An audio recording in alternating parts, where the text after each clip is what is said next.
Hello, Global Theater. My name is Gerry Fialka. Today is May 23, 2025. Want to thank Rob Grant, his amazing podcast. I'm probably wrong about everything. Also want to thank James Wickstead for inventing the Pixel 2000 Fisher Price toy camera and the whole community of Pixel Vision pixelators, because Michael O'Reilly's one of the superstars with Jack Glass Jaw in 1991, an award-winning film he made in Pixel Vision. Where in the heck you calling in from, Michael? I'm in Philadelphia, Pennsylvania. First question. Yeah, go ahead. The first question is, what is the best thing for a human being? I love these questions. The best thing for a human being? I mean, I don't know. Sex? Oh my God! I rarely get that answer. That is really? In 40 years, 1,000 interviews. That's one of the best. There's my wife giving thumbs up. Thumbs up. Yeah. It's funny because right off the bat, Michael, I'm glad you feel comfortable saying I don't know, because I really want to make it clear. Saying I don't know or I can't answer that is completely welcome. It's not that I'm trying to put you on the spot. And I also welcome tangents, anecdotes, stories. In other words, you don't have to answer the question. We're just here to lay out prompts and have fun in conversation. So what's your favorite form of information, how it comes into you? It's total visual learner. Yeah, I mean, I have been so spoiled with YouTube tutorials for applications, for learning different applications. Used to have to read the manual, and everybody always says that when you're online, you're asking a question, and everybody always answers ROFL, read, or RTFL, read the effing RTFM, excuse me, read the effing manual. Can I curse, or is that? Yes, and I love that. I love to learn new things. Read the fucking manual. That's good. Isn't that funny? But there's nothing, at least for me, I'd rather have somebody make a tutorial, because it just orients you. You're watching it on the screen, and it orients you to the screen that you are working on. Nothing can't be beat. I'm addicted to tutorials as well, and I love it because you can find, do you want a 30-second tutorial, a 3-minute, or a 6-minute? I mean, you can exactly. And I'll tell you the funny story. Having worked for Frank Zappa for 10 years, he got a synclavier near the end of his life, a computer to play music, and he hired one of the greats, David Ocker, to basically do live tutorials for him. He didn't want to sit there and read the manual. So David would walk him through the manual. And after a while, David said, dude, you know how to do all this. And Frank was like, no, I don't want you to leave. He was rendering his own job obsolete in a way, but it's just that human connection in passing down information or transmitting information is an important way. If I can go on this tangent, I am a big music person. I've done music all my life, and I remember reading about Frank Zappa composing Jazz from Hell on synclavier, and I don't know who it was, but somebody was responsible for him. He'd be composing and doing stuff in the wee hours in the morning, and then somebody would come in and save everything and clean it up and whatnot. Yeah. And I always thought of that, and especially the fact that you're always affiliated with him in some way in my mind, just because when you started out, you were still working for him. So I don't know who that was. Could it be you? You're probably referring to David Ocker, but he had engineers too, which is full circle, Michael, is that Cindy Lamb, also known as a press kitten, in LA was interviewing Frank. She whips out her Pixel camera at the end of the interview and goes, check this out. And so the publicist, and Frank started in regular 8mm and shot film his whole life and video. He was a filmmaker his whole life, wow. From teenage boy. And she showed him the Pixel camera. The publicist came back to the office and said, Gerry, I know you're into film. You should have seen this woman whipped out this toy video camera today during the interview. And I goes, wow. And I called her up and she goes, yeah, go over to Toys R Us and buy one. That is the first time that you had heard of it? That is the beginning of the Wow. video. And I'm That's still in amazing. touch. I'm still in touch with Cindy Lamb. She's one of the greats because she's the one who turned me on to the Pixel camera. So that Wow. was deep. So why do you think humans collect or gather information? Wow. I guess because they want to make things better. Yeah. I mean, that's my hopeful answer, but I guess they do that too because they can have something that other people don't have, and then obviously you can charge for that or whatever.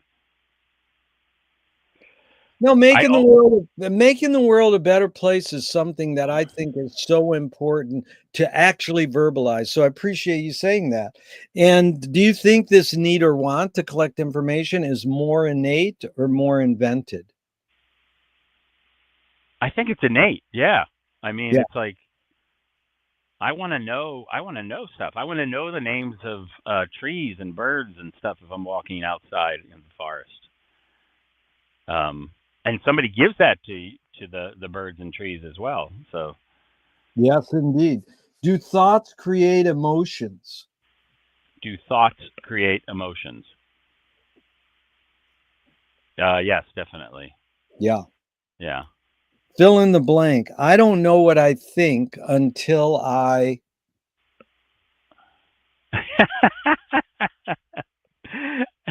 Well, I'm laughing because again, it goes back to sex. Uh, That's pretty good. First thing I love because this is all about having fun. So people laughing. My friend taught me a great line: when you're laughing, you're learning. yeah, that's great.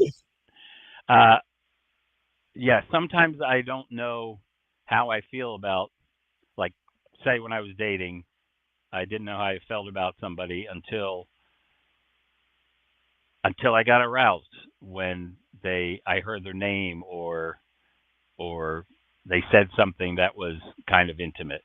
Yeah. Um, yeah, I Well, don't know. this is going full circle, Michael, because I mean, I don't even know if what's the best thing for a human being? Sex. That's great. Now, I don't know what I think until I get aroused. Is that what you would fill in the blank? It is kind of that because it's like you always hear about thinking with a little head instead of the big head, but sometimes the little head knows before the big head, and Good.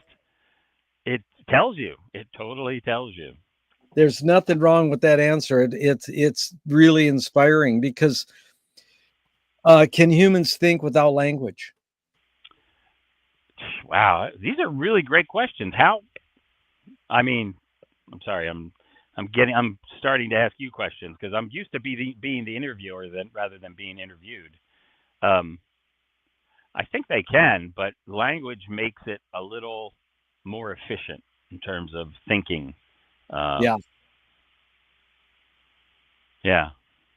Well, more efficient is a great word. We're going to get into all that because Chomsky says the language is not just words. It's a culture, a tradition, a unification of community, a whole history that creates what a community is. Michael, what do you do when language doesn't work? When language breaks down, what do you do?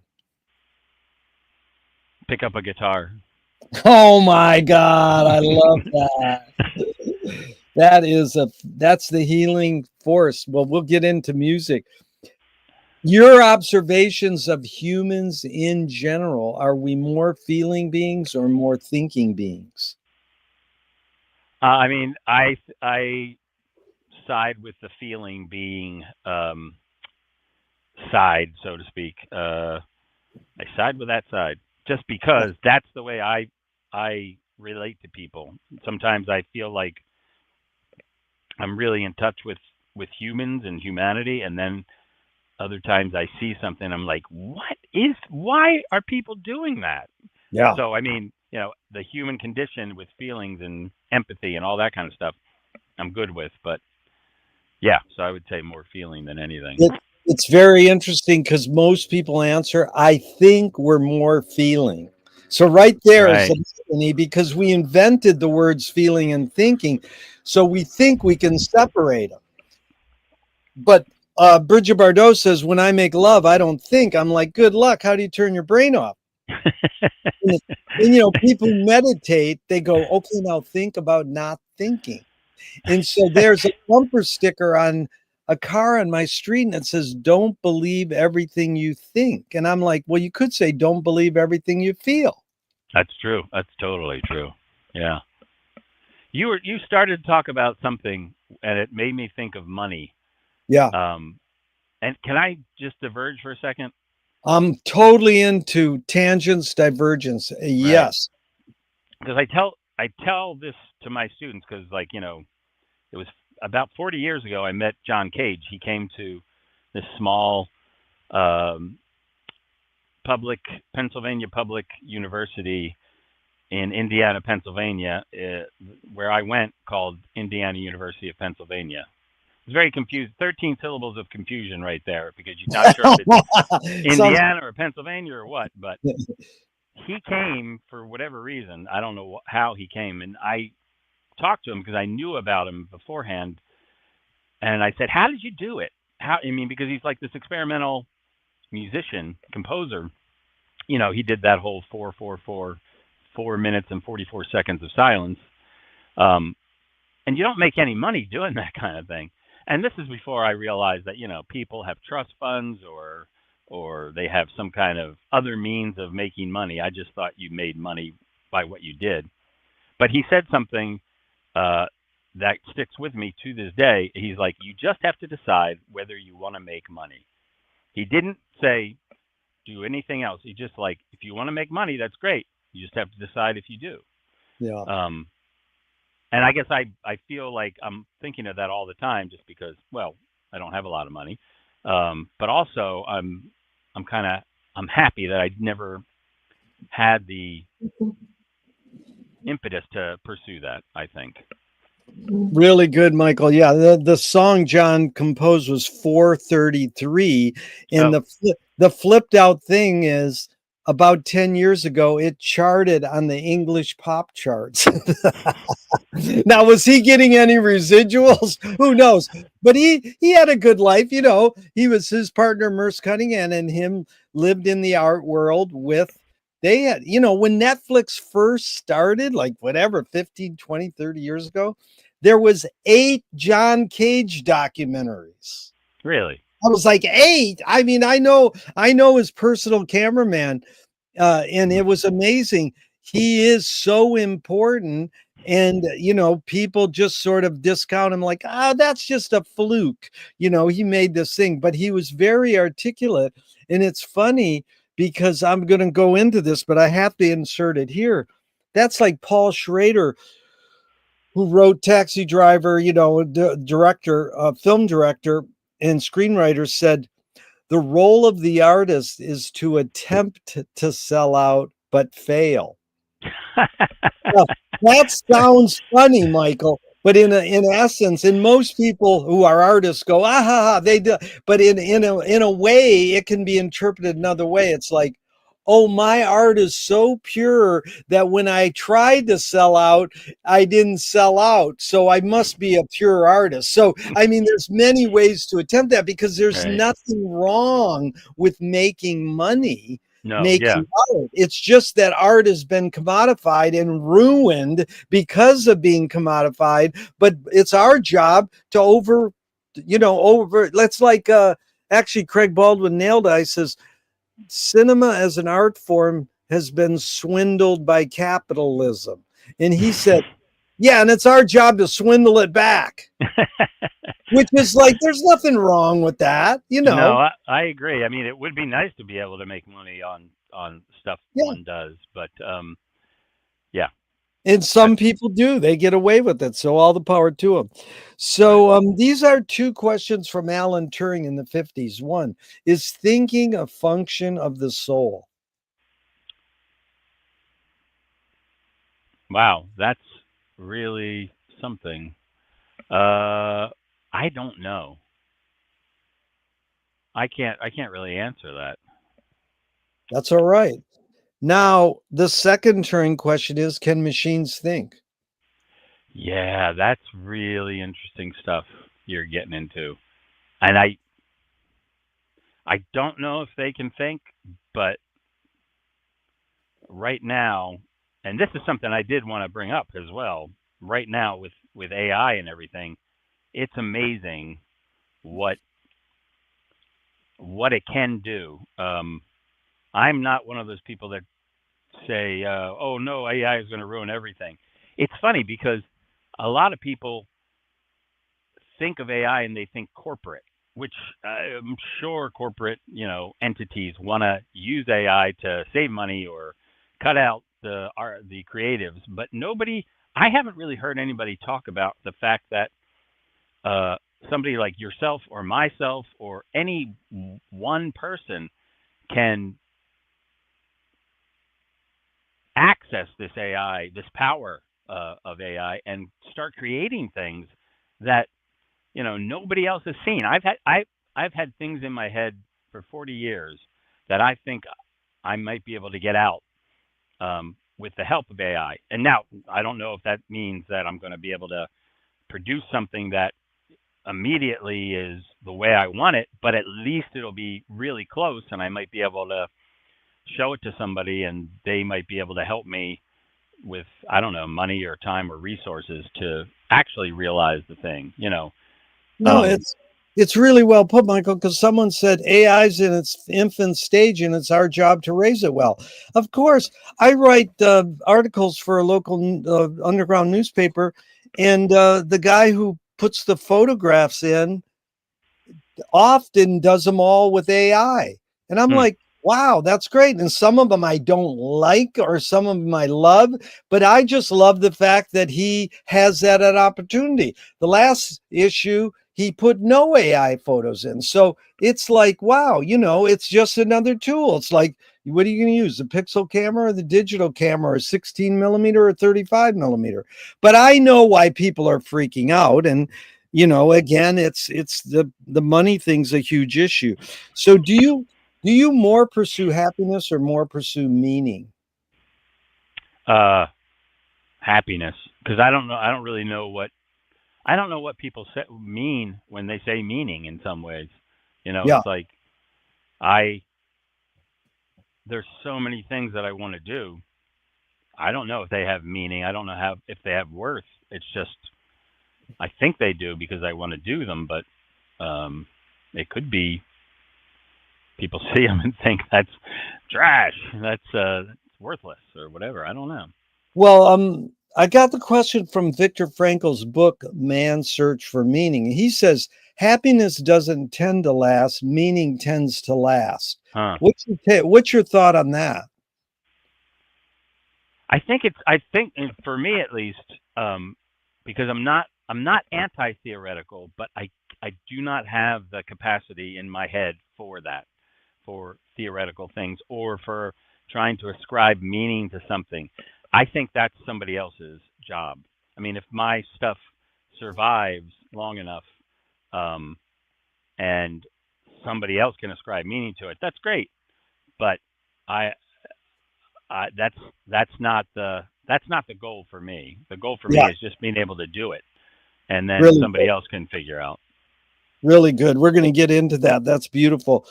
Does the brain more detect consciousness or create it? Like, is consciousness there bubbling away and we're more so detecting it or more so creating it?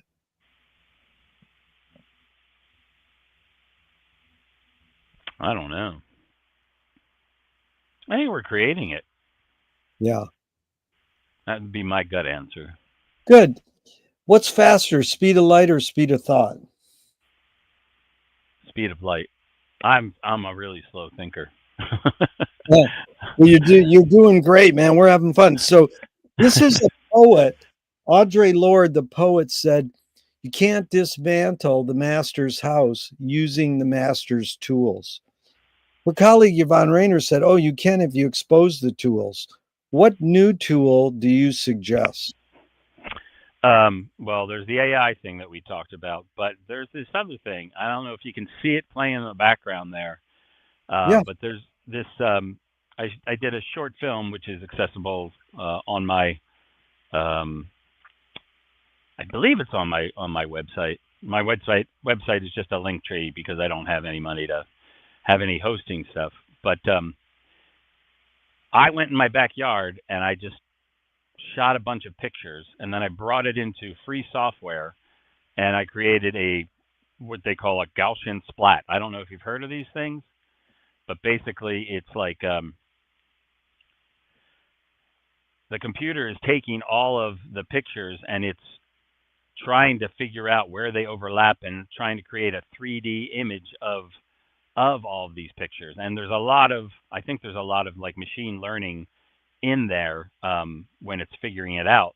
So it makes this whole it makes a recognizable environment, or you can do it with an object, or you can do it with a person. It makes a recognizable um, thing, and then you can just manipulate it as much as you want in terms of the camera angles and moving through things, and it basically is guessing a lot of the time about what it thinks is you know over that fence. Yeah. Even though it can see the fence, but it can't see what's over it. So, but it tries to fill it in, and I'm really fascinated by that. And I work with a television collective that's been around since the days of the early days in the '90s, called Termite TV Collective, and they are just I think they just celebrated their 35th year. I'm not sure, but we just did a show, and the whole idea of a termite TV show is that you get a bunch of people, you have one theme, like uh, surfaces or something, and then everybody riffs on that theme, and then you Yeah. put it together and in a half an hour TV show, and it's kind of like jazz in some way. TV jazz, I think, is the way they described it. Beautiful. I love you taught me a lot there. What new toy do you suggest? I asked people, what tool do they suggest? And one person said, hey, how about a toy? Yeah, and you know what? I always think about that. Toy and tool, they're pretty much the same thing in my head.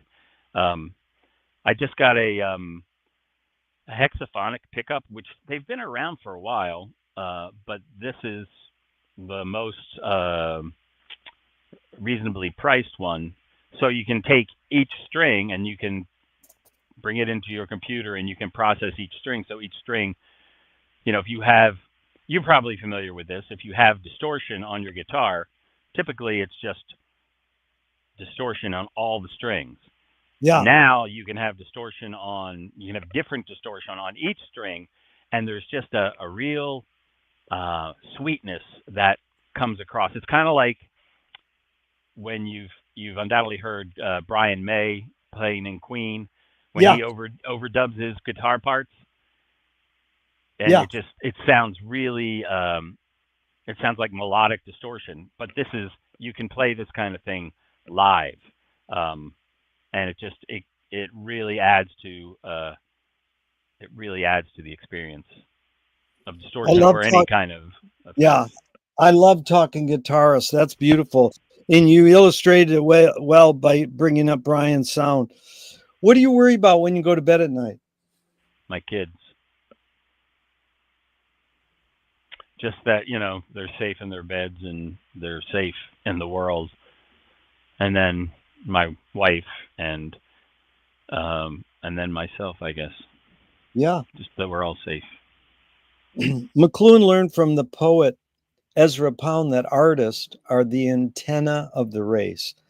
They're broadcasting and detecting the hidden psychic effects of our inventions. So we might learn how to cope with what we don't like about our inventions. So, Michael, I asked you the question Marshall probed his whole career. Why do we ignore the hidden psychic effects of our inventions, even though the artists are broadcasting them to us? I guess because I would say some of those effects are not nice. They're Yeah. not palatable, Yeah. and we want to ignore that. Yep. I think most of the times. Do artists have moral obligation? Do artists have moral obligation? Yeah. That is a good question. Um, it kind of reminds me of this one question and I'm going to say this question and then I'll answer your question. That I had an interview in a job interview, and the question was, "What's the difference between teaching fiction and nonfiction?" Yeah. And I didn't have an answer, and I think that really screwed my chances with that job. But it's a great question, and I've come to the conclusion that if you're teaching fiction, you have to be true to yourself. If you're teaching nonfiction, you have to be true to the world. So you have to interrogate yourself um, if you're teaching fiction, but Yeah. you have to interrogate the world and make sure your sources are appropriate and well sourced and corroborate if you're talking about nonfiction. So if a artist has a moral obligation, it is to themselves to Yeah. be as true as possible, I think. It's really good, Michael. Most people say that. They go, yeah, you have a moral obligation to yourself, but a lot of people say, well, to everyone too. But because they're on a platform, but that's sort of like the purpose of art, especially in McLuhan's terms. He says artists are anti-environmental. Artists are trying to fuck your shit up to awaken you to some of this stuff. Not all art, but so how much can your morals get in the way of you doing something? Now, that's like John Waters rooting for the Wicked Witch of the West in Wizard of Oz. We all vote. We weren't rooting for the bad person. But, he's a good guy. He's an artist. He's done important work. But one of the things you brought up that really resonates with me is guy in my podcast a few months ago said narrative doesn't lie, stories lie. So when you say true to yourself or true to the world, amazing, you know, um, dichotomy, like a push and pull that again we'll get into. So are you more afraid of new ideas or more afraid of old ideas? Also, good question. I guess more afraid of old ideas. I mean, I welcome new ideas. I mean, the Yeah. AI thing is a good example. Uh, I guess just the old ideas of like, I don't think I'm afraid of either, Yeah. but just pissed off more, happier with new ideas, pissed off with old ideas, I guess. Yeah, because it's Angrier. like fascism and war. Those are old ideas. Come on, let's get rid of them. Yeah. But again, that's interesting because people want to say, I'm not afraid of ideas. But there are old ideas that are really like, why are they still around? Yeah. Yeah, I don't feel like I'm afraid of them so much as just I guess I'm afraid of what I'll have to do if they Yes. become more prevalent. Yeah. How I'll be able to stand up to them. Yeah. Can you conjure up your earliest memory ever or one of them? It's funny because one of my earliest memories again relates to sex. Um, Not necessarily sex because it was like and also there is a corroboration with a Super 8 video film of myself. It was just seeing a very cute girl. Must have been two, and just being, very cute blonde girl, and just being entranced with her. And there's video as well, or excuse me, Super 8 footage of that my dad was shooting of me seeing this girl, and I mean I might be conflating it. I might after I'm 61, I might be making it very convenient, but I believe that I believe it. I believe that that was my one of my first memories, and that it was captured on film. Oddly enough, That is super. I love that. Is memory more a curse or more a blessing? I don't know. I would say it's a blessing. Yeah. I mean, you're going to remember bad stuff too, but it does. It does. I don't even know who it was. One of the Russian poets talking about memory. I think it was Chekhov. I don't. You. I mean, I don't know. Do you have all these things written down and you have all these sources, or are you just bringing them up and off the top of your head? But Gerry, it does. I've got my script here. Yeah, but it's it's fun. But what did Chekhov basically say?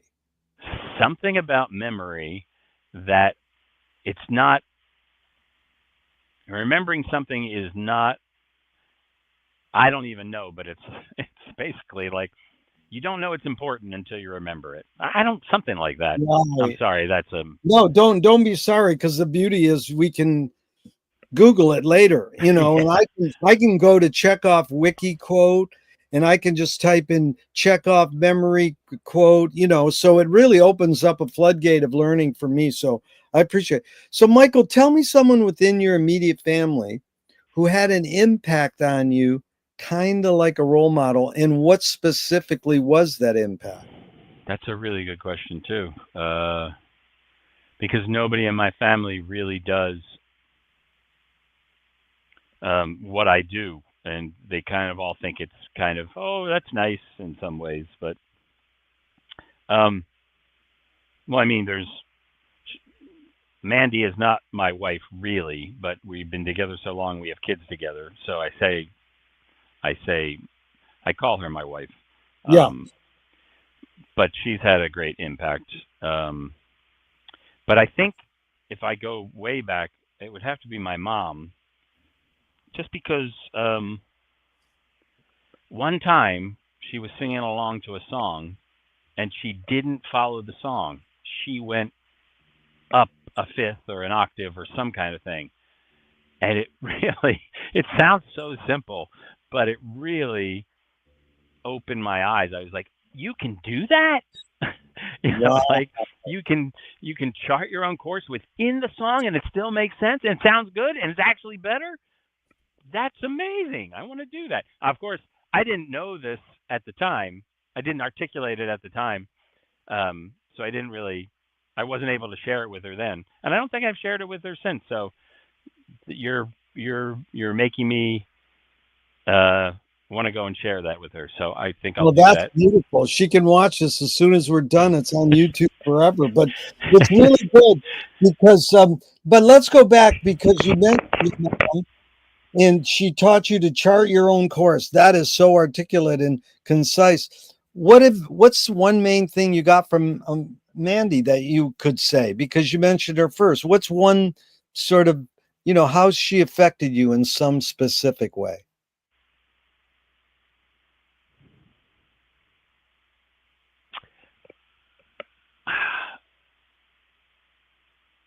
I think she just made my life feels like it expanded with her. Yeah. So it's not a specific thing. It's a Yeah. general thing. It's a it's a powerful it's a powerful thing. I'm sorry, I No, can't but really. expanding is great. Expanding implies a lot. So that's really good. The same question, Michael, outside your immediate family, someone who had an impact on you, and what was that impact? Well, the story about my mom made me think of this other thing, which really I think was the thing that lit my the way of thinking uh, just in my life. We belong to a swim club in Delaware County, Delco, if you know, people refer to Delco often. Um, it's kind of in the news sometimes. The Pope went to Villanova, which is in Delco. The new Pope, that is.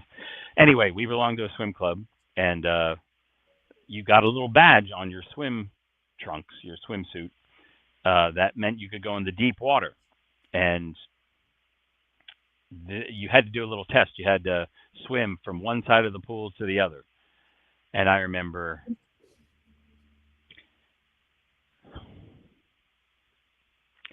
I remember crying because I couldn't swim like everybody else swam, like the Australian crawl or whatever that kind of thing Yeah. is. But I could swim just under the water. I swam like a frog, and I would come up for air, and then I would go back. And whoever the person was conducting the test was like, "We don't care how you do it, so long as you get from this side to that side safely." Oh, how cool is that? Now, see, Michael, that to me is the epitome because I'm a name dropper. Everybody's a name dropper. But the essence of what you learn from that person is what's important. Whether you know their name exactly would be fun, but it doesn't matter. It's that you learned I can do the mission by swimming underwater. Really beautiful. Did your parents raise you a particular religion? We were Catholic, but I don't really follow anything. Do you pray?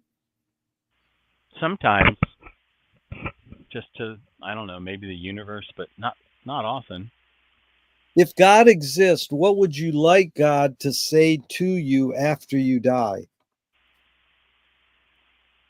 What the hell were you doing? I would ask God. I mean, what about all of that suffering? Why was that there? Yeah. If God exists. Yeah. I get that answer a lot. Like, okay, man, defend yourself, dude. Okay, do evil people exist or does evil use people as a vehicle?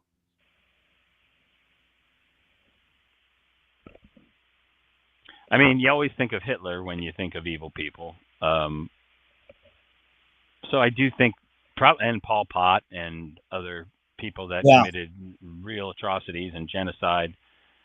So I do think that happens, but I don't think they start off that way. I think there is stuff gets caught up. People just get caught up in things that are already happening, and they just, I don't know, rise to the top and make sure it keeps going forward. Yeah. Um, Well, so yes, the go hidden ahead. question really, Michael, and you can expand on it this way is how do you advise someone to deal with an enemy? And I'll set it up. Alan Watts says, if you acknowledge your enemy, you empower them. Coppola stole from the mob and the samurais, keep your friends close and your enemies closer. JFK said, forgive your enemy, but don't forget their name. And Fellini says, I need an enemy. So it's a lot of thoughts. The basic question is, how do you advise someone to deal with an enemy?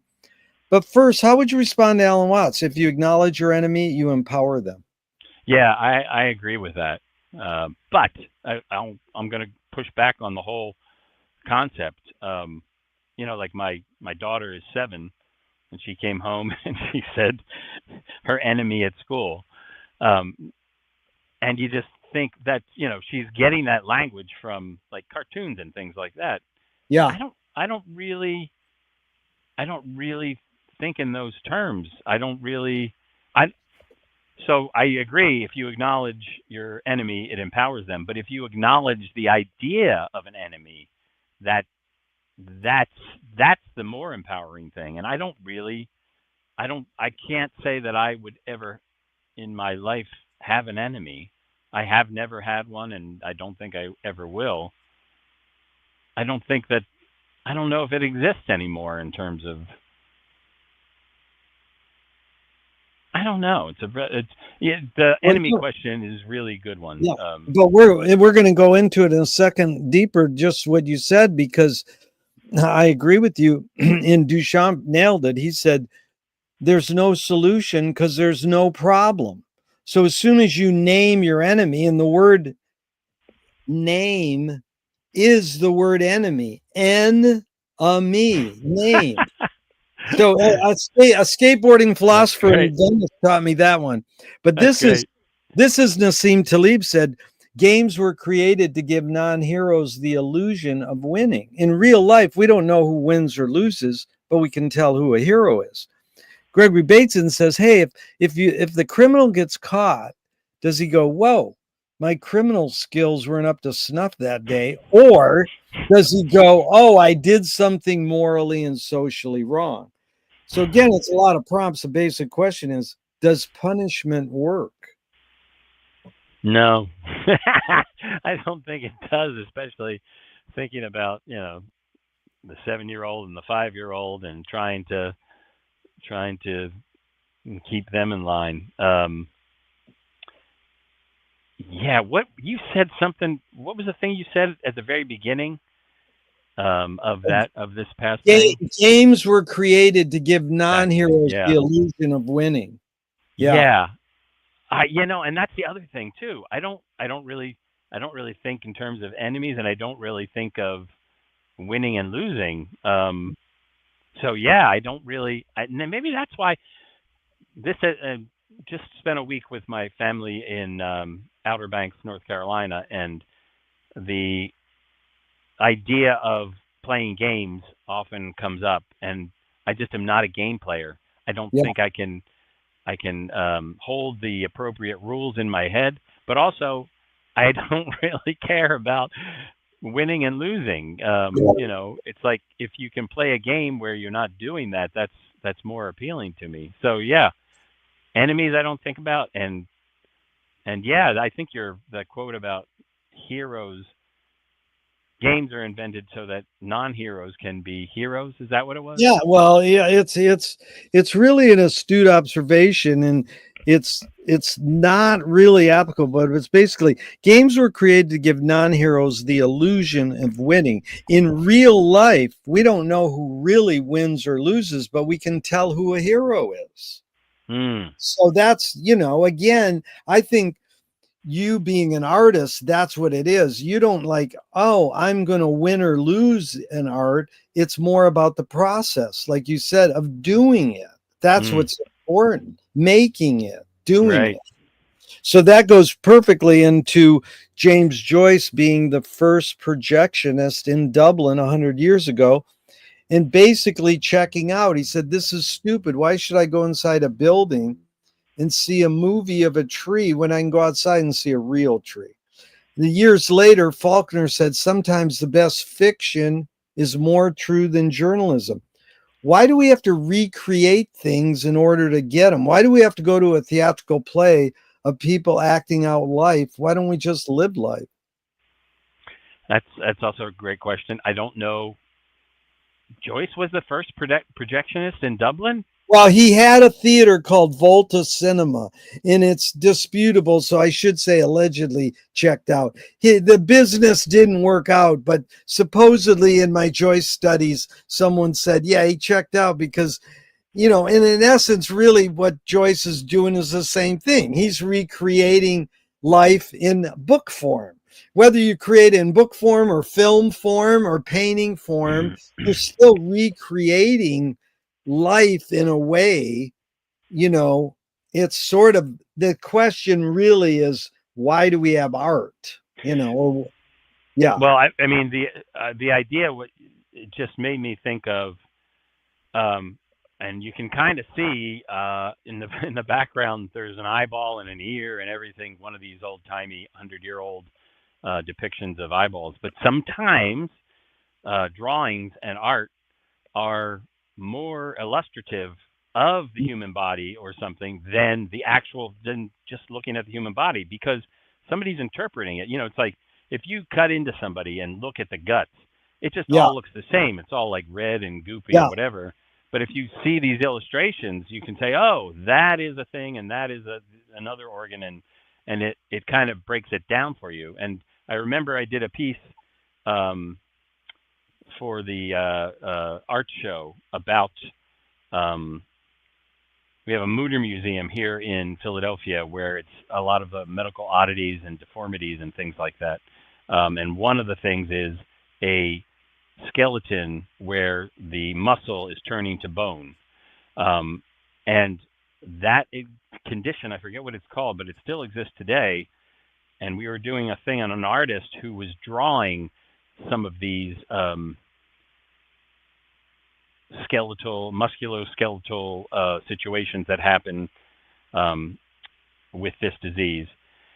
And doctors had said to her they understood the disease in a better looking at her drawings than actually looking at the Yeah. bones and things. So I'm not exactly. I forget what your Well, question. it's basically you illustrated what Faulkner said. Sometimes the best fiction is more true than journalism. Sometimes recreating it can be you said it in two words, Michael, more illustrative. We Mm. can get it better by reproducing it. So that's why do we do it? And so that leads me perfectly to what was the tipping point for you to find your calling as a filmmaker? You're like going along, what are you watching in high school and college? Are your parents taking you to films in art museums or just, normal mainstream or what, where you go, hey, that's what I want to do? I mean, your dad shooting Super 8 film of you at 8, I mean, at age 2 is pretty amazing because that's where I got it from. My dad had a Super 8 camera. I was like, what the heck is this? So, I mean, where was that tipping point where you're seeing what filmmaking is and then you go, oh, that's my calling? I'd have to say The Graduate. I saw it on a little black and white TV. It was the Simon and Garfunkel music with the images, um, with, as you say, MOS, out sound, no sound, just Dustin Hoffman doing things with the music. It just really spoke to me, and I just thought I want to do both those things. I want to make that kind of music. I want to make the music that makes me feel that way, and I want to couple it with those images. And I'll just throw in another thing there. I want to have words in there some way. So that's where my written, spoken, sung piece, the first Pixel Vision piece that I did, came from. You know, words are great because you can write them, you can sing them, and you can speak them. So, and you can represent all of those in a film.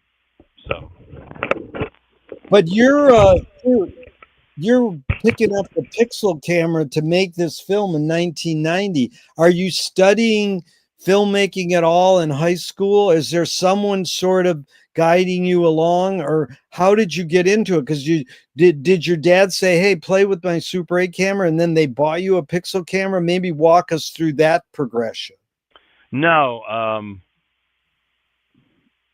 I don't think the Super 8 worked by the time I was, excuse me, interested in working with that.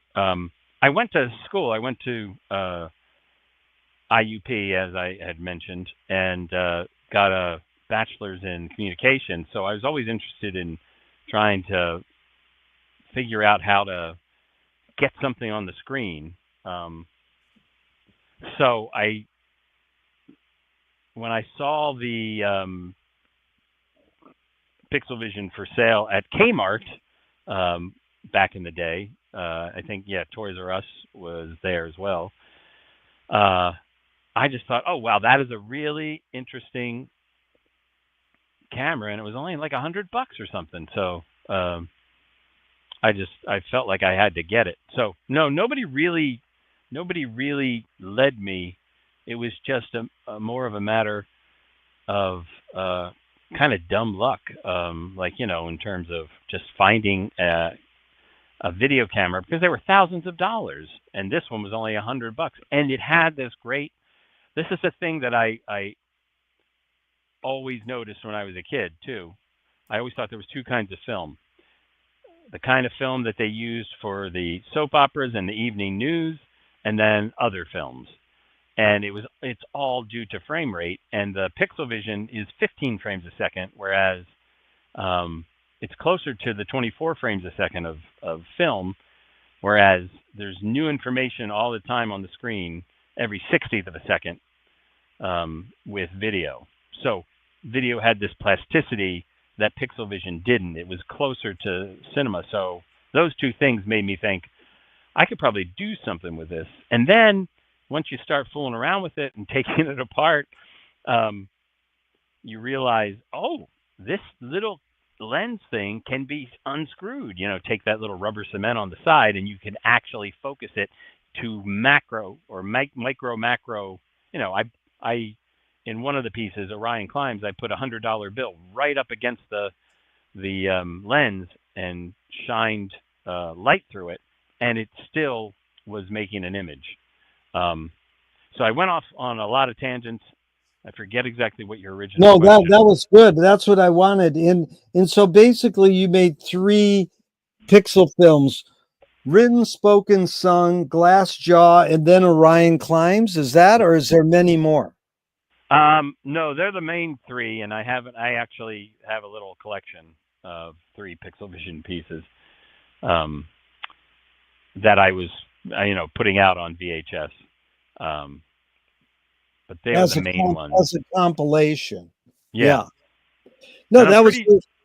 I'm pretty sure you guys showed all of them. You showed Yeah. them Oh, yeah. all. We proudly showed all of them, and they're all great pieces. We miss your work and hope you will enter again, because we're starting our 35th year. So that's fun. So then you get into college. You make these 3 films while you're in college or after college. Oh, so okay, so I got this camera after college, and I fooled around with it, and then I was working at a restaurant, and the whole story of Glass Jaw came about because 2 things happened in 1991.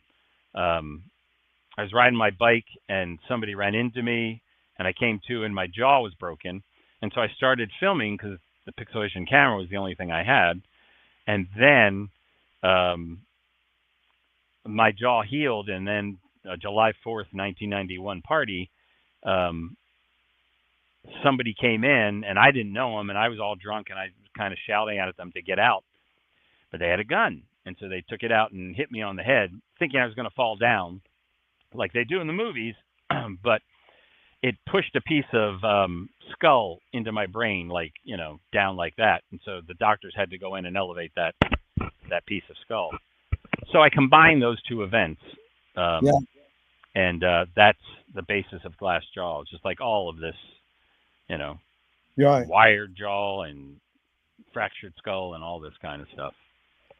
And since then, you've made many films, and you work for PBS and the Art Culture Channel. But this question pertains to more when Michael's making a film on his own. It's not a commission and it's not an assignment. A screenwriting teacher told me great art, great film is when you can clearly see the intention of the maker. Stanley Kubrick says the opposite. Great art is when you can clearly not see the intention of the maker. What role does intention play in your creative process when you're making something like Glassjaw or Orion Climbs? When you're making a purely Michael film, what role does intention play? I don't know if I understand the idea of intention. I mean, Yeah, I'm not being obtuse. I'm not trying to.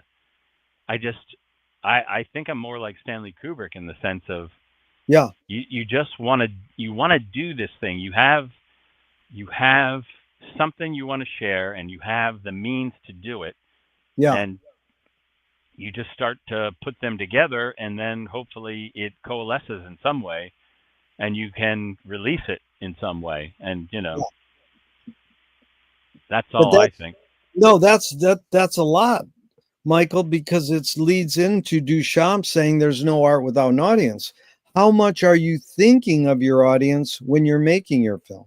Yeah, that is a really good question, and something I have never been able to figure out. Because you write all these grant applications or you do these things, and the question is always there: who is your audience? Yeah, And I really think my audience is myself. Um, yeah,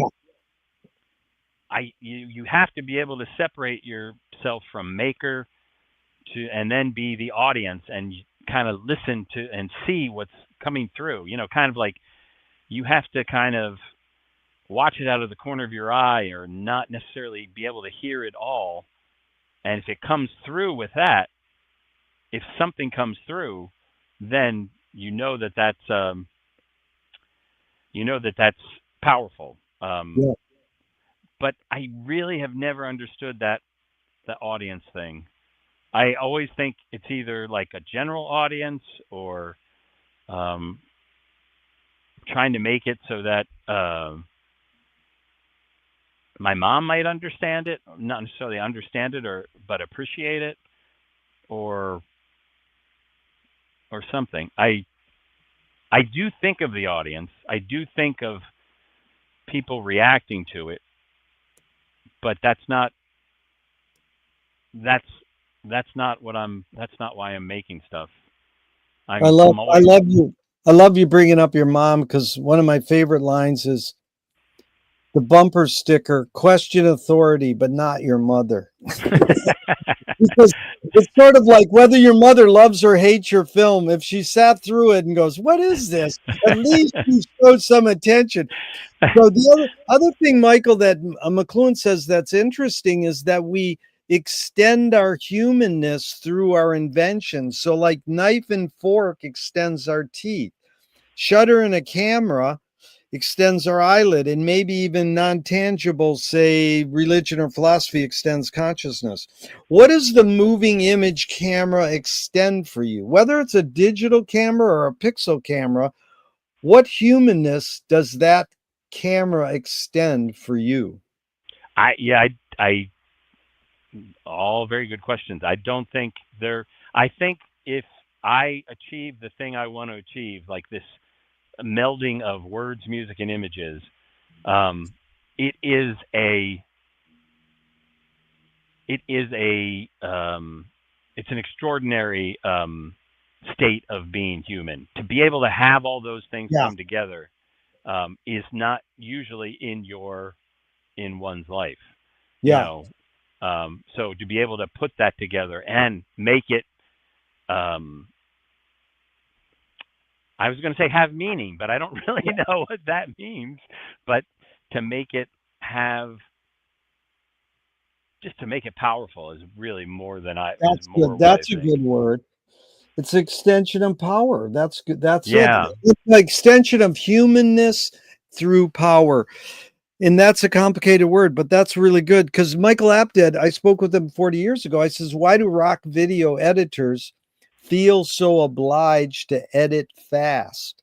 Most people don't know Abel Gance invented rapid montage in 1922, but it flourished in the 80s because of MTV to the point where Marty Scorsese said, hey, I cut my films faster because of MTV.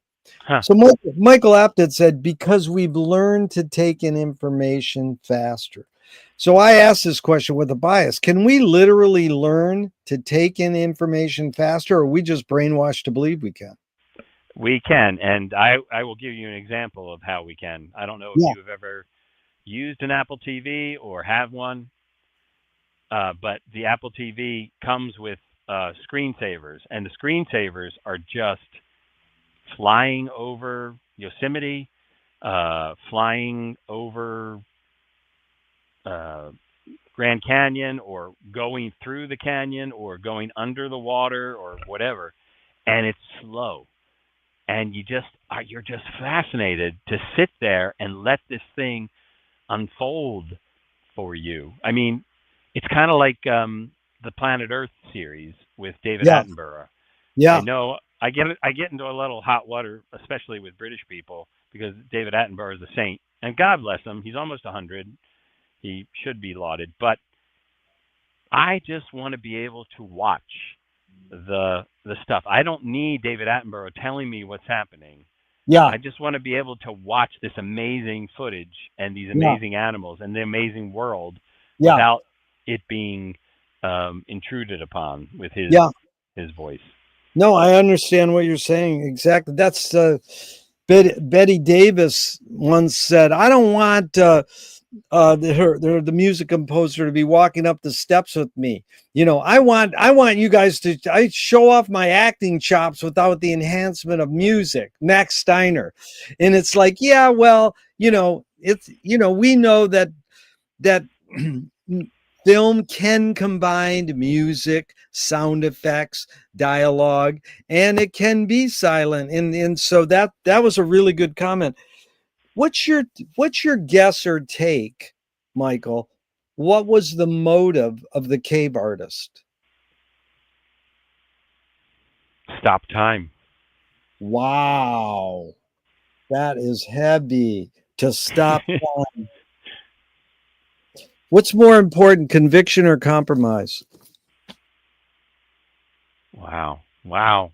Man, I'm so glad you asked me all these questions because if I ever get in a job interview, at least I'll have uh, They're like, something to base it yeah, on. yeah, I would my gut is conviction, but I can see the value of compromise because yeah, sometimes when you compromise, it does definitely make it better. But you have to have the conviction going into it to want to even compromise. I think so. yeah. Well, you've in your accomplishments, how do you rate these three elements? Luck, skill, and ambition. What played the biggest role, second and third?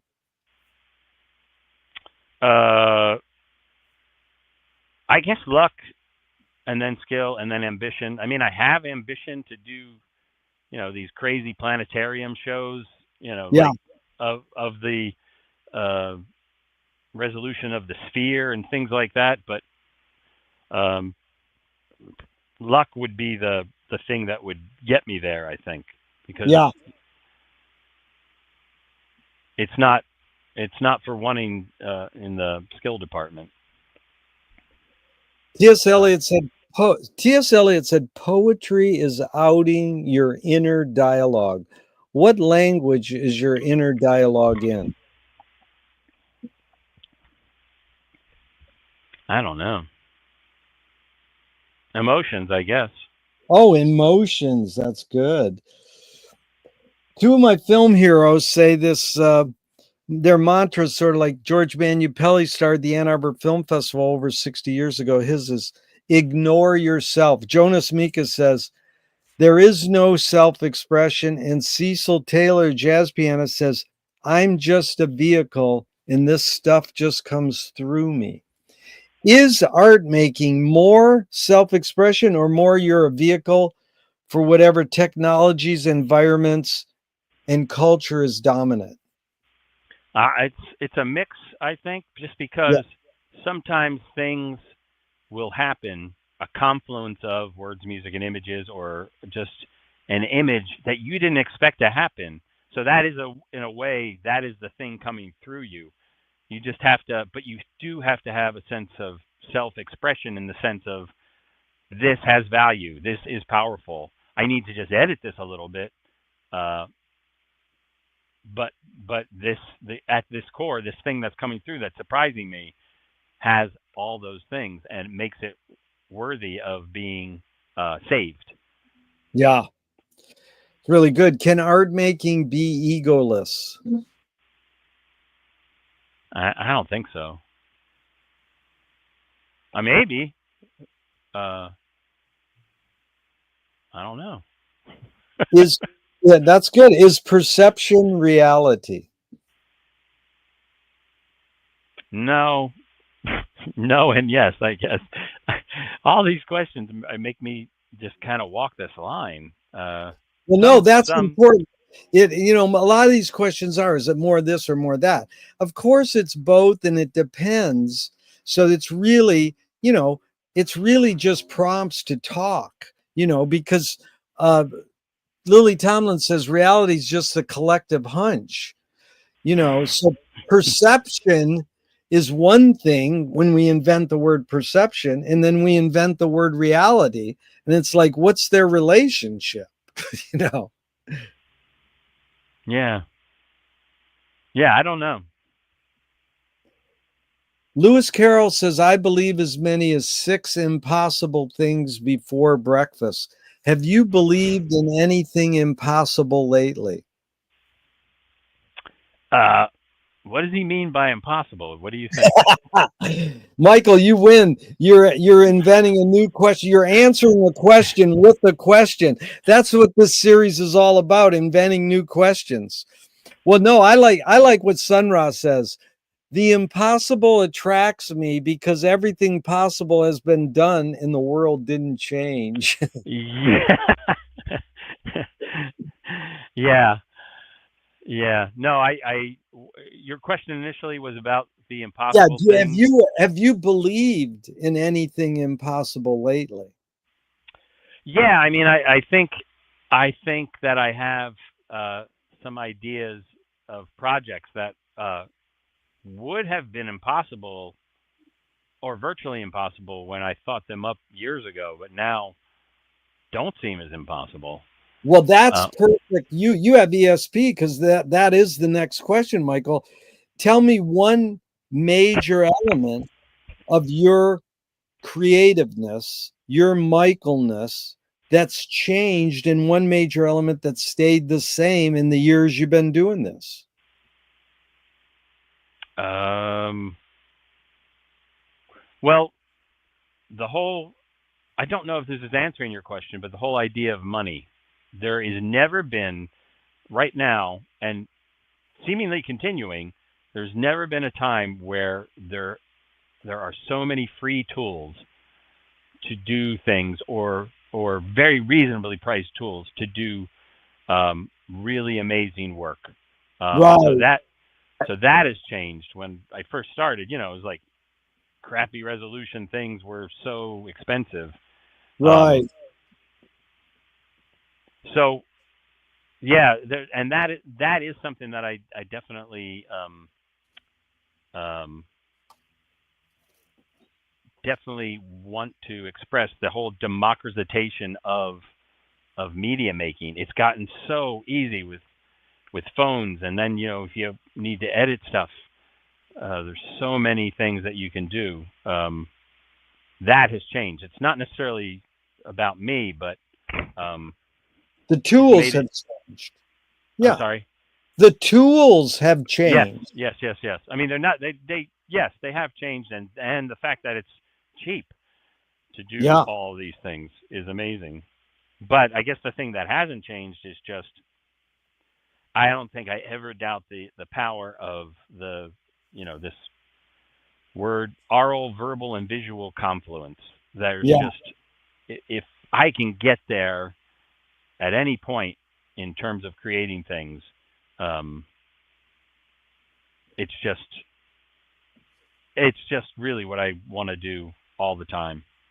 But that drive, Michael, some might call it a work ethic, but somehow you got that sensibility of, you've used the word making. That's what's important, the process of making. Did you get that more from the way your parents raised you or more on your own? Definitely on my own. Yeah. Well, Moshe Feldenkrais works with healing and movement. He says it's literally possible to identify a weakness and incorporate it to become a strength rather than we're normally taught to overcome a weakness. Tell me a weakness you turned into a strength. Yeah, that's. I mean, I just was emailing with my old theater prof, um, and I was remembering a show that I did at one point, and I had to drag around a trunk with my brother's head in it, and I would pull the head out, and I would talk to the head, and the trunk broke in front of 200 people in the round, and I could hear an audible gasp. Um, but it didn't. I think through the teaching of this one prof, Ed Simpson, he he had basically said just embrace the things that you might not be Right. a good singer, but just embrace it and come through it with power. And when that trunk broke, I just said, "Damn, it looks like your trunk broke." And I basically got a standing ovation from There you, acknowledging a right. deficit. So, I That's mean, good. That's a good example. Jean Cocteau says when you create your first piece of art, your family and your friends and your teachers sort of go, "Oh, that was good, but you colored outside the lines," and they give you some criticism. Cocteau says, take that criticism and exploit it the rest of your career. I completely agree with that. Completely. Yeah, I mean, So, I think of there's people that are not necessarily traditionally seen as great singers. I mean, I Yeah. know this one. I know of this one guy, and I don't remember his name, but he was on a he sang the Jeweler on a 4AD compilation, and he had this lisp, Yeah. and you could totally hear it in the song and him singing, and it just I don't know why it made it more powerful than somebody who actually could sing well. I mean, he sang all right, but it wasn't like, you know, he wasn't like hitting high notes and doing Pavarotti and stuff like that, but Yeah. he was embracing this lisp, and Yeah. I guess because he was putting it out there, he was kind of making himself vulnerable. He was like Cocteau says, make coloring outside of the line, and more so. You just the whole thing was coloring outside of the line. Yeah. This is what I learned from studying Finnegan's Wake by James Joyce, is you can turn a breakdown into a breakthrough. Another good example is Iggy Pop said, "My band was so bad at imitating the Rolling Stones, we invented punk rock." That's great. Okay, fill in the blank, Michael. Anger can be a productive emotion when, It has some direction. yeah. What's the most significant difference between men and women, physical aside? Hmm.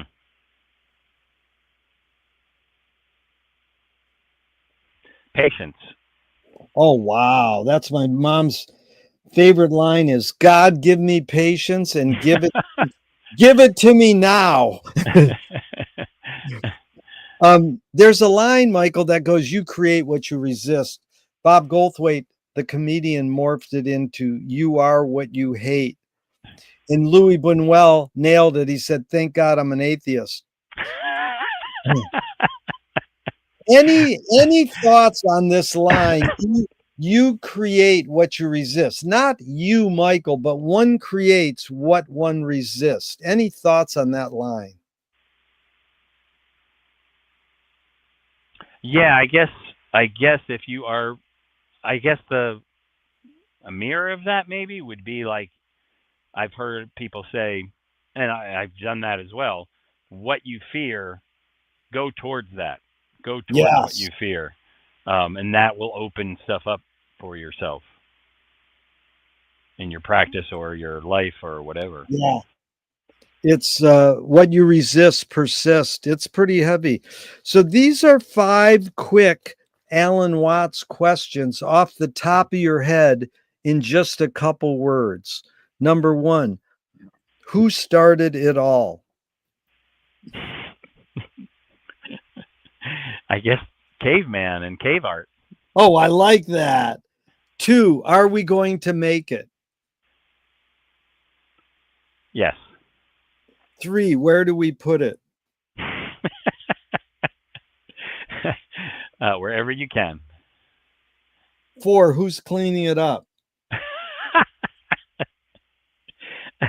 Not me. Not me. And 5, is it serious? Yes, it's dead serious. Well, how do you find peace of mind?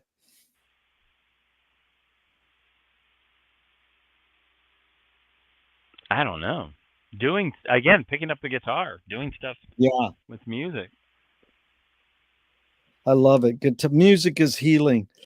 It really is. If you were walking down the street today and you met yourself as a 12-year-old, what would you say to your 12-year-old self?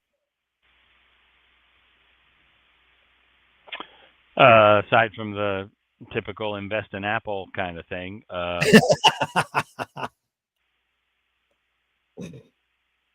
I would. You know what? I would probably give John Cage's advice that he gave me. You know, just have to decide whether you want to make money.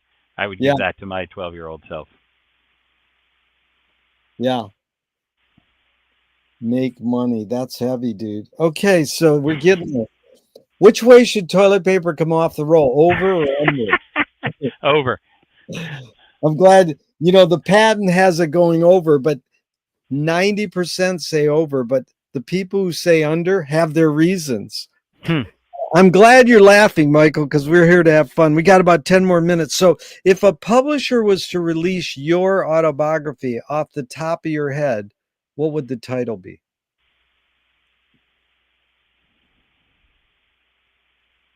Words, music, and images. Oh, nice. They want to scent the glue in the binding. What smell?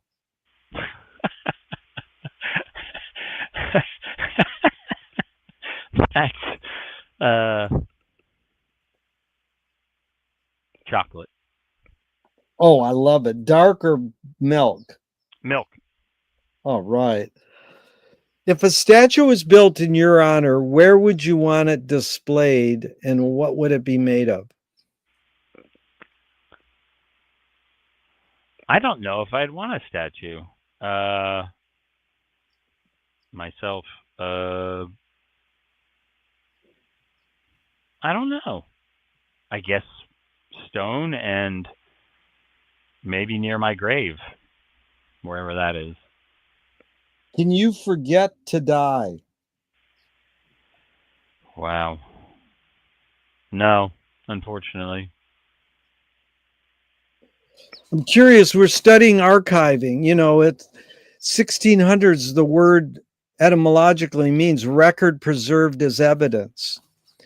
But, Baudelaire said, if you try to make a statement long, deep, and rich, it will age very fast.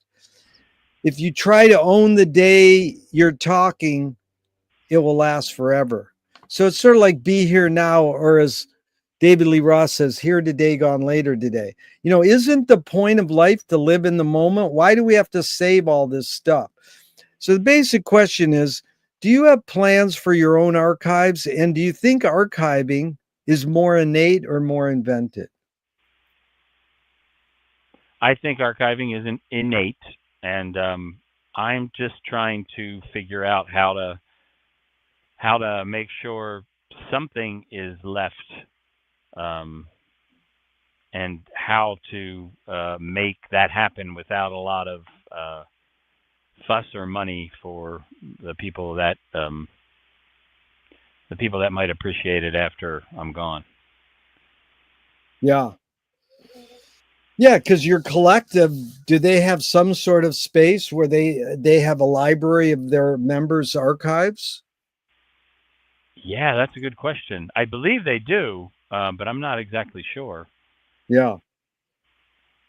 It has changed a lot. When I first started, when they were just in their second year or whatever, and then I left after that. But I've just recently um, gone back and made a number of things. Um, but I don't know if they have that kind of thing. I'll have to ask them about that. You've been an educator as well, and McLuhan said in 57 that it's misleading to suppose there's any difference between education and entertainment. But he says, it's an interesting phenomenon. I'm just curious your thoughts, because he says it's always been true that whatever pleases teaches more effectively. So, any thoughts on the difference between education and entertainment, and especially this line, whatever pleases teaches more effectively? Do you think that's accurate or not? I do think it's accurate. I think if you can make something funny and still make a point, um, and be funny, that's the most kind of memorable thing. And I say that, but I can't remember any specific examples Yeah. of that. Um, but yeah, it is Well, it is almost like entertainment. no, it's back to that line my friend taught me: when you're laughing, you're learning. Yeah, yeah, exactly. And Utah Phillips said anarchy is making rules for yourself and not other people. Who's entitled to make the rules? Uh yeah. That's funny you're saying that because my son was just interviewed by a social kind of worker, and he basically said he didn't like playing with other kids as much because he didn't like the rules that they made up for their games. Um, so I guess I guess the people that are entitled to make up the rules are I don't know. I mean, just individuals. If you don't like the rules that somebody else made up, you just make up your own.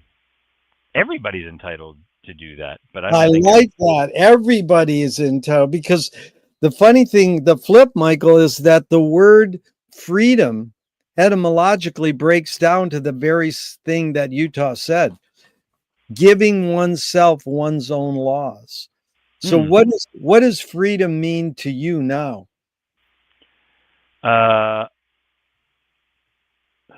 Freedom is just, for me at least, would be time to be able Yeah. to make stuff and figure out a way to not have things impinge on that time, and that's so difficult to do.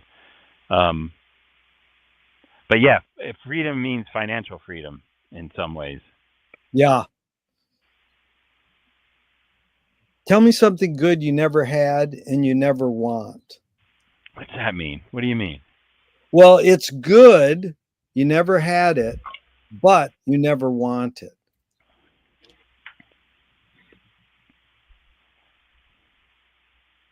How would you know it's good if you even? Because there's a lot of things in life we never had. So we don't, yeah, we don't know if it's good or bad. I mean, what do we do? Someone tells us, but I'll tell you the answer. The three answers I get the most because you've touched on this several times: fame, money, and heroin. So a lot of people tell me something good you never had, a lot of money, you never want it, and it's good. So a lot of people think having a lot of money might be good. They've never had it, but they don't want it. And I mean, we sort of know just being in American culture, fame is a killer. A lot of money is a killer. And heroin's really a killer. Right. Oh, those are great answers. Yeah. But I mean, we get all kinds of answers there. And here's a doozy. If you were in a vat of vomit up to your neck and someone threw a bag of shit at your face, what would you do? That is a doozy. Uh, and not to not to make it totally heavy, but I think about uh, this uh, concentration camp victim I heard of who hid from somebody in a vat of um, of feces and pee Right. Wow. to I didn't know this. to And they, apparently it's a real thing. Yeah, this person really did this. I don't know exactly where or when, but so I think of that, and I think I would just probably submerge myself. I mean, amazing, Michael. You really taught me something important there because a woman on the Venice Boardwalk once said this really articulate. She said, I would take the velocity of the bag of shit coming at my head and I would use it to swoop my way out of the vat of vomit. And I said, dude, that is the short story by Edgar Allan Poe called Descent into the Maelstrom, where the ship is being smushed by the waves and it's going down a whirlpool and all the boat parts are broken. And the sailor studies the whirlpool in the boat parts and uses them to swoop his way out of his death. And hmm, that's what McLuhan uses that as a metaphor in his first book, saying we're, drowning in an information overload. And this was in the 50s. Now, especially, we're drowning in an information overload. How can we use that to swoop our way out of destruction and expansion and, revelation or whatever, to get out of it rather than to drown in uh, you know, the storm or the, information overload. So, yeah, that's funny because the concentration camp guy did that. He turned a breakdown into a breakthrough because it implies he lived. but Yeah, yeah, true. he had to suffer something. So what's the cultural shift you see developing today that inspires you? Hmm. It does seem like people are more. Uh, you always see these little videos that people say, "Hey, I just discovered this thing," and it's a thing that you've known all along, whatever the thing is, and they're it seems like they're more open to weirder things um, than they were a while ago. Maybe Yeah. because there's more avenues to find them, or maybe and this is kind of cynical. Maybe they just want to seem cool, like, oh, I discovered this thing, So I don't know if that's a good thing or a bad thing, but it is nice to like the pixel vision camera seems to be you've kept it up all this time, but it seems like it is coming around. Um, People are talking about it a little bit more. I don't Well, know. I just like your idea that there's more avenues to explore weirder things.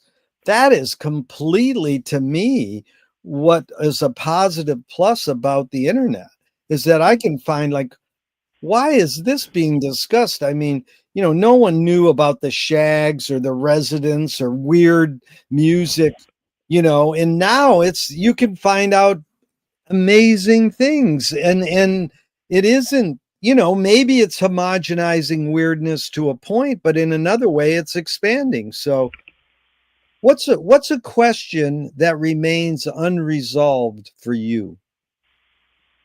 Hmm.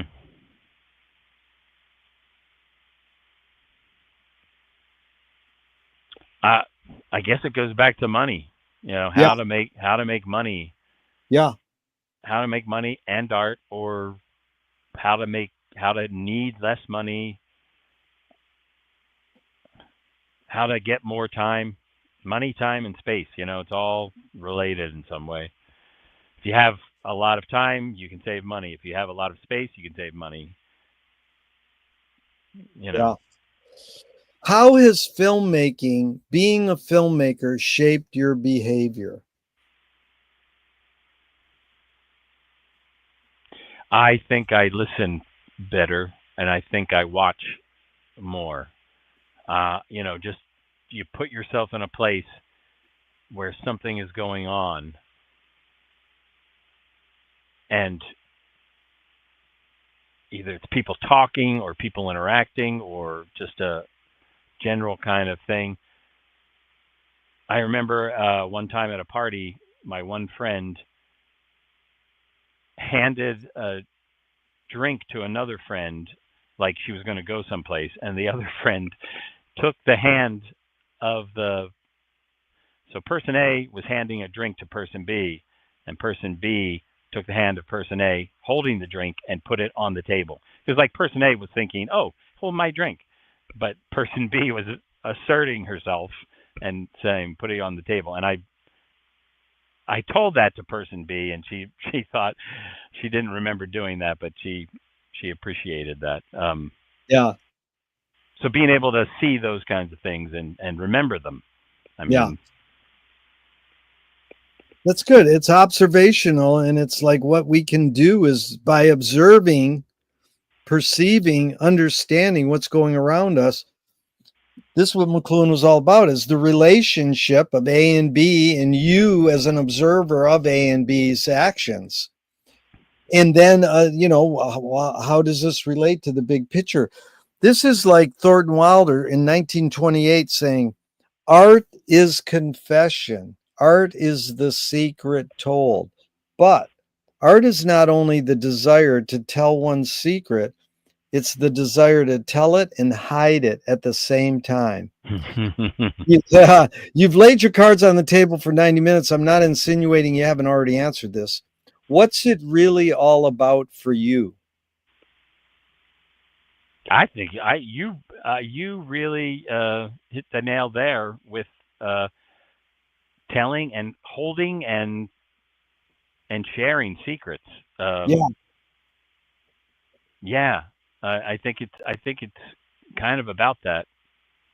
My daughter just filled out a form that said, "What do you want to be when you grow up?" And she wants to be a paranormal investigator Oh, I because love that. yeah, because she gets to to hear secrets and meet people and deal with ghosts. That's a pretty good way to sum it up right there. I don't know what the Wow. secrets are she's talking about, but I guess secrets of the ghosts, uh, that are still persisting because of the ghosts, and meeting people that are dealing with the ghosts and the secrets. Yeah. All power to her, man. That's a beautiful pursuit. And in pursuing that, she could go many different ways, but just to be articulate enough to go, that's where I want to go. What gives you the most optimism? Yeah, I'm sorry I keep talking about my kids, but yeah, my kids. Well, you don't have to be sorry. That's beautiful. I think family is the most important thing, and our relationships with our friends and our enemies. And most people, when I say what gives you the most optimism, they say youth and younger people. See, my first question is what's the best thing for a human being? Wilhelm Reich said the best thing for a human being is another human being. At the end of his life, they asked Groucho Marx, what gives you the most optimism? And he said, other people. So it's sure been fun spending this time with another person, especially because it was you, Michael. Thank you so much for your Thank time and energy. you. This has been a real honor. Thank you very much. These questions are really like, this should be interviewing 101 and 102 and 103. This great, great, great questions. Well, thank you, Michael. And I do hope, because you're one of the pioneers of Pixel This, our film festival celebrating its 35th year, you'll continue to enter something, even if it's a minute or two, anything with a little pixel in it. We'd love to have you back in because you were one of those superstars of Pixel for so many years. And check out, we have 2 interviews with the inventor, one done 20 years ago and one done about a half a year ago. Oh, really? I Yeah, James Wickstead, over pizza parties in his inventor office, invented the Pixel camera. And he's really an interesting guy. And both interviews are really revealing. Yeah, I did meet him at one point because Yeah. Doug Block came out and interviewed you, for Egg the Art Show. I remember that. That was like 25 Yes. years ago. And Doug Block.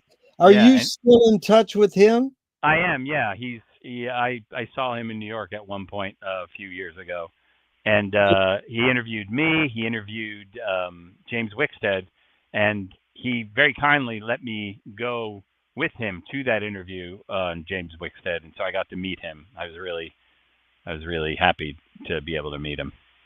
Well, please hook me up with Doug Block and or anybody else who you feel is willing to talk for 90 minutes. I'm always looking for people to be on my podcast. I will send him this link and give him your contact info. Yeah, I don't know if he. Yeah, yeah, I definitely will send him all this stuff because I think he easily could talk for 90 minutes. That's for sure. Thank you He's a so great much, guy. Michael. Even though I'm going to hit the end broadcast button now, I hope this never ends and we can keep talking forever and ever. Dig eternity. Thank you so much. Thank you.